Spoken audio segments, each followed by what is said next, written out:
husband started sleeping with our neighbor because he found out about my affair. Hello, Reddit. I am a newcomer here. I've always heard of this app, but I've never really used it.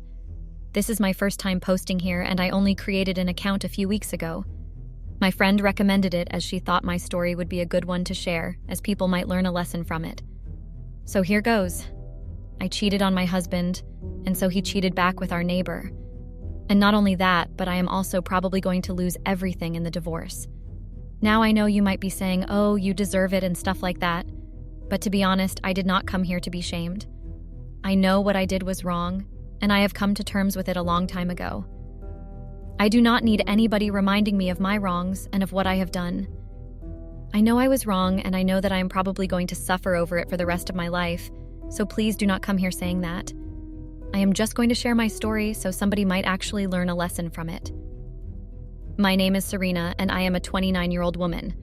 I am married to Stanley, a 30-year-old man, and we have been married for 5 years. Or rather, I should say we were married for 5 years, as we are getting a divorce now. Stanley and I live in the United States, and we don't have any kids. We were planning on having some when we were in our mid-30s. Stanley and I met in college. I remember stepping into the packed lecture hall on the first day of my sophomore year at university. My heart was racing with excitement and nerves.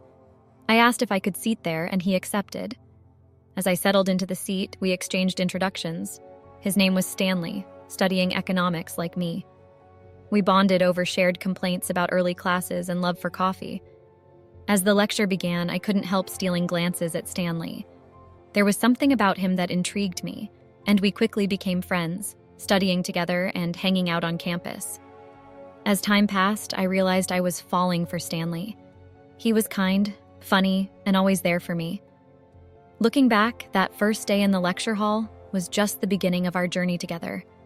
And I'm grateful for the chance encounter that brought him into my life. I will never regret meeting Stanley. He is always going to hold a special place in my heart as he gave me some of the happiest memories of my life. I cursed everything, and I blame myself solely for it. If not for the fact that I had cheated on him, he would have never cheated on me with our neighbor. In the blink of an eye, Stanley and I went from dating to practically living together. Stanley was from a wealthy family, and he spoiled me rotten. He handled the bills and treated me like a queen, even before we tied the knot. Then, out of the blue, Stanley proposed, and our wedding was straight out of a storybook fancy venue, flowers everywhere, the whole 9 yards. His parents insisted on a prenup. They liked me, and they were very friendly to me, but they were adamant on me signing a prenup. I didn't think much of it back then, but looking back, that prenup was like a secret safety net for Stanley. Who knew a piece of paper could be such a game changer? As the years rolled by after we tied the knot, Stanley's dad retired, passing the role of CEO to Stanley. Suddenly, Stanley's schedule was jam-packed, like he had a dozen plates spinning at once. He was constantly on the move, jetting off to meetings, conferences, and sales pitches faster than you could say busy bee. At first, I didn't mind. It meant I could be a stay-at-home wife without a care in the world. Stanley took care of everything, making sure money was never an issue. I never punched a time clock and had never worked since the day I tossed my graduation cap. But as time passed, that big empty house started feeling less like home and more like a deserted island. Loneliness crept in like an unwanted guest, reminding me that no amount of cash could fill the void of companionship. I started missing Stanley more and more. I knew I should have talked to him about it, but I kept it all bottled up inside. After all, he was busting his butt to provide for us. Complaining would have felt ungrateful, so I kept quiet. One day, I headed to the grocery store just a few blocks away. I didn't bother taking the car since I only needed a few things. While browsing the sweets aisle, I've got a bit of a sweet tooth, especially for chocolate, I literally bumped into the most handsome guy I'd ever seen. Now, let me tell you, my husband Stanley is a total heartthrob. But this guy was something else too. He kindly helped me reach for an item on the shelf and struck up a conversation. Jeremy, that was his name, was incredibly friendly and easy to talk to. I found myself enjoying the attention, soaking up every moment of our chat. He lived nearby, though not in our immediate neighborhood. At some point, it hit me like a ton of bricks that I was married, and what I was doing felt all kinds of wrong. I made up an excuse to leave, but Jeremy insisted on dropping me home. Jeremy insisted on accompanying me home, and when we reached the checkout counter, he insisted on paying for my groceries. I couldn't help but blush at his gesture. It was flattering to feel noticed and appreciated, especially after almost 5 years of marriage. I knew I wasn't wearing my wedding ring, so Jeremy probably didn't realize I was married. Feeling conflicted, I knew I should tell Jeremy about my marital status, but the words stuck in my throat. Maybe I was overthinking things. Perhaps Jeremy was just being friendly, and mentioning my marriage would only make things awkward. So I decided to go with the flow and let the moment unfold naturally. Jeremy dropped me off at home, and as we said our goodbyes, Jeremy asked for my number. And without thinking, I gave it to him. Deep down, I knew it was a mistake, but in that moment, I couldn't bring myself to refuse him. Jeremy even complimented the house. I felt a pang of guilt and quickly deflected, telling him that my parents were wealthy, which is why I could afford such a nice place. He seemed to buy it and even joked about me being a trust fund kid.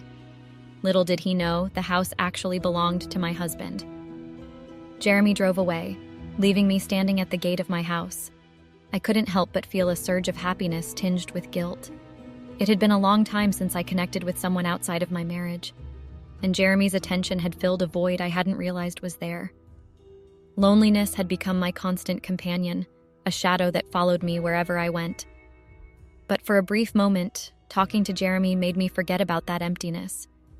Yet, deep down, I knew that what I was doing was wrong. I was treading dangerous territory, teetering on the edge of crossing boundaries that should never be crossed. I knew I was playing with fire, but in that moment I didn't care. The rush of excitement and validation that Jeremy's attention brought me was intoxicating, drowning out the voice of reason in my head.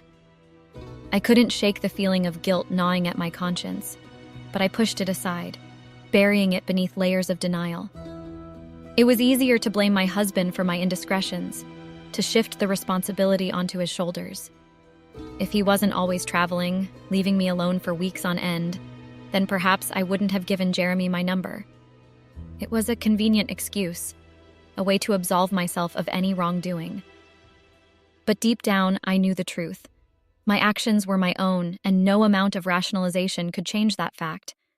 I was walking a dangerous path, and I feared where it might lead me. Yet, in that moment, I was willing to ignore the warning signs, to chase after the fleeting thrill of attention and validation. Little did I know it was a path that would lead to consequences far greater than I could have ever imagined. Jeremy and I hit it off right from the start. We could talk for hours without even realizing how much time had passed. We found out we had a ton in common, so conversations flowed like a breeze. Jeremy's funny and charming, and he had me laughing all the time. I knew I was getting in deep with Jeremy, but I couldn't help myself. Our talks felt like a breath of fresh air in my lonely life. It was like I was in too deep to even try to back out. Despite knowing it was risky, I kept diving headfirst into our friendship, unable to resist the pull of his company. As time went on, Jeremy started coming over to the house when my husband was away. It started innocently enough, with him dropping by for a chat or to help out with something around the house. But as our friendship deepened, so did his visits. It became a regular occurrence, his presence filling the empty spaces left by my husband's absence. Keeping up the facade became increasingly challenging. I had to hide any trace of my marriage whenever Jeremy came over. To him, I was a single woman with wealthy parents, living alone in a nice house. In reality, I was a married woman, and my husband's presence loomed large even in his absence. I found myself constantly tidying up, hiding wedding photos and mementos, and erasing any evidence of my husband's existence before Jeremy arrived. It felt like living a double life. Hiding everything away became a routine, albeit a challenging one. I did my best to conceal any signs of my marriage from Jeremy's prying eyes. But one fateful night, as we settled in for a movie marathon, I found myself crossing a line I had sworn never to cross. It started innocently enough, with us cuddling on the couch during Netflix and chill. But as the night wore on and the movie's glow filled the room, things took a turn. Before I knew it, we were tangled up in each other's arms, our kisses growing more passionate and desperate with each passing moment. In a desperate bid to conceal the truth, I led Jeremy to the guest bedroom, pretending it was my own. It was the only way to keep the illusion intact. to avoid the inevitable questions and suspicions that would arise if he saw traces of my husband in our matrimonial bedroom. So I would take some stuff from our matrimonial bedroom and put them in the guest bedroom and pretend as if the guest bedroom was my room. So I led Jeremy to the guest bedroom and we had sex. The morning after was like waking up from a nightmare. I couldn't believe what I'd done. Cheating on my husband felt like a punch to the gut. I wanted to kick Jeremy out, to come clean, but I was paralyzed with fear. Then Jeremy walked in with breakfast in hand. The sight of him, so caring and attentive, made my heart ache with conflicting emotions. I wanted to kick him out, to confess everything and face the consequences. But as he set the tray down beside me, his eyes full of warmth and affection, I knew I couldn't bring myself to do it. Jeremy's gestures were so romantic, so genuine, that the words stuck in my throat. How could I shatter the illusion of perfection he saw in me? How could I tell him the truth, knowing it would destroy everything we had? So I pushed the guilt aside, buried it beneath layers of denial, and allowed myself to pretend as if everything was all right. Looking back, I can't believe how I convinced myself that what I was doing was okay. I mean, deep down, I knew it was wrong, but I somehow managed to gaslight myself into thinking I could get away with it. Looking back now, it's clear as day that was a big lie I was telling myself. But back then, I guess I was just naive. Jeremy and I kept up our secret rendezvous whenever my husband was away. It became routine. Either he'd come over or I'd sneak off to his place. We were like any other dating couple, except for the fact that I was hiding a huge secret. I was married. It felt like living a double life, and the guilt gnawed at me constantly, but I was too deep in to turn back. As time passed, the divide between my husband and me became more pronounced. He started to notice the growing distance between us, the subtle shifts in our dynamic that I had tried so hard to conceal. Despite his efforts to bridge the gap, to overcompensate for what was missing, I couldn't shake the feeling of being emotionally disconnected from him. At first, I brushed off his attempts, telling myself that it was just a phase, a rough patch we needed to work through. But deep down, I knew the truth. The truth that our relationship had been slowly unraveling long before Jeremy entered the picture. His presence only served to highlight the cracks in our marriage, the flaws and shortcomings that I had been trying to ignore for so long. As my husband's efforts to reconnect grew more desperate, I found myself retreating further into myself, building walls to keep him out. It wasn't intentional, but the more I tried to distance myself from Jeremy, the more I pushed my husband away in the process. It was a vicious cycle, one that I felt powerless to break free from. Despite my best efforts to maintain the facade of a happy marriage, the truth was impossible to ignore. The gap between us had grown too wide, and no amount of overcompensation could bridge the divide. And as I watched my husband struggle to hold on to something that was slipping through his fingers, I couldn't help but feel a twinge of guilt for the role I played in pushing him away. The weight of guilt pressed down on me like a ton of bricks. I couldn't escape the overwhelming feeling that everything was my fault, that I had single-handedly driven a wedge between my husband and me. But deep down, I knew I hadn't set out to intentionally sabotage my marriage. As my relationship with Jeremy continued, he too began to notice the cracks in our facade. He picked up on the fact that I never posted about him on social media, and I always seemed hesitant to go out in public with him.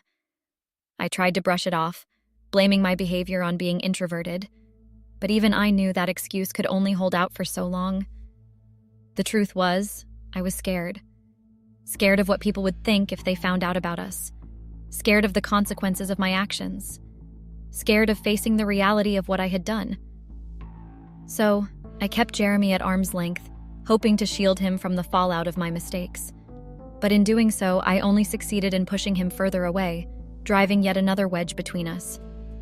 My husband began to spend more time at home, and I felt the rift between Jeremy and me widening. With my husband's increased presence, it became impossible for Jeremy to come over, and I couldn't sneak off to see him like before. He grew frustrated, sensing that something was off, and pressed me for answers. Desperate to keep up the facade, I spun lie after lie, telling Jeremy that my parents were around and they didn't know about our relationship yet. I claimed they wouldn't approve, using them as a shield to deflect his questions. But even I knew that excuse had a shelf life. You can only use the same lie so many times before it starts to unravel. The atmosphere at home got tense. My husband could sense something was off, and it put a strain on our relationship. Meanwhile, Jeremy was getting frustrated with my excuses and evasions. He couldn't understand why I was pulling away from him. I felt like I was walking on eggshells, trying to keep everyone happy while hiding the truth. But deep down, I knew it was only a matter of time before everything came crashing down. It was the classic move that my husband used in catching me. My husband checked my phone. I had grown complacent, not just in my marriage, but also in my affair with Jeremy. I didn't even bother deleting our conversations, and that's how my husband discovered the truth. He went through my phone while I was asleep, taking pictures of our conversations and sending them to himself. But he never said a word to me about it. Instead, he started acting strangely cheerful and began spending even more time at home. It was like he was setting a trap, waiting for me to fall into it. He started encouraging me to go out more, which only added to my suspicion that he knew about Jeremy. But I played along, pretending like everything was normal, all the while feeling like I was walking on thin ice. I convinced myself that my husband was clueless about my affair. After all, he was the type to confront issues head-on rather than beat around the bush, a trait I admired about him. I figured if he knew, he'd address it directly. But boy, was I wrong.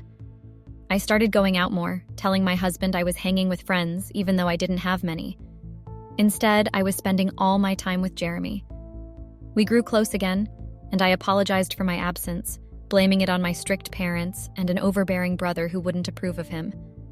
Jeremy, being the sweetheart he was, accepted my excuses and suggested we hang out at his place instead. This routine went on for a week or two. I'd visit Jeremy's place a few times a week, slipping further into the web of deceit I'd spun.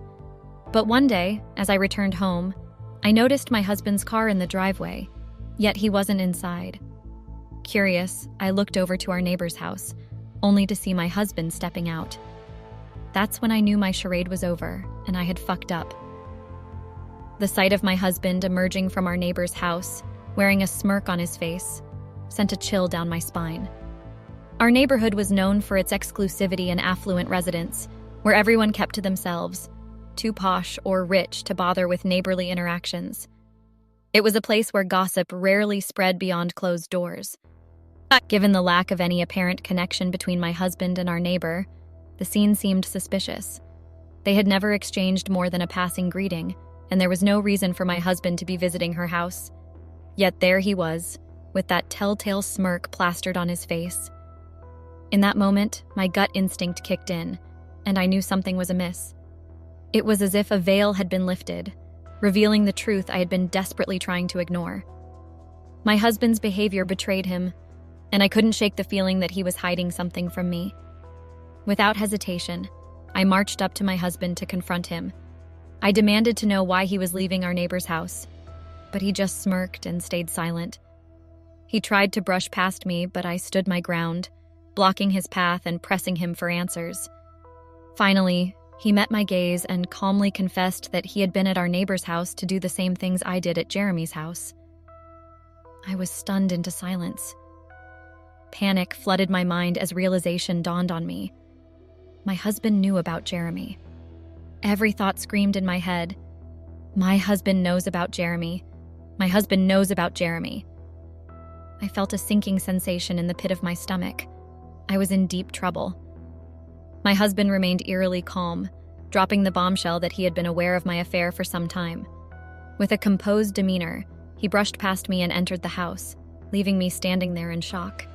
Feeling completely screwed, I knew I had to confront my husband. So I followed him back inside and found him in the study. With tears welling up, I asked him how long he'd been seeing the neighbor. His response hit me hard. He admitted they'd been together as long as I'd been with Jeremy. It was like a punch in the gut. I then pressed him on how long he'd known about my affair. He dodged the question, but made it clear he had solid evidence of my cheating. My husband stared at me dead on, his tone serious.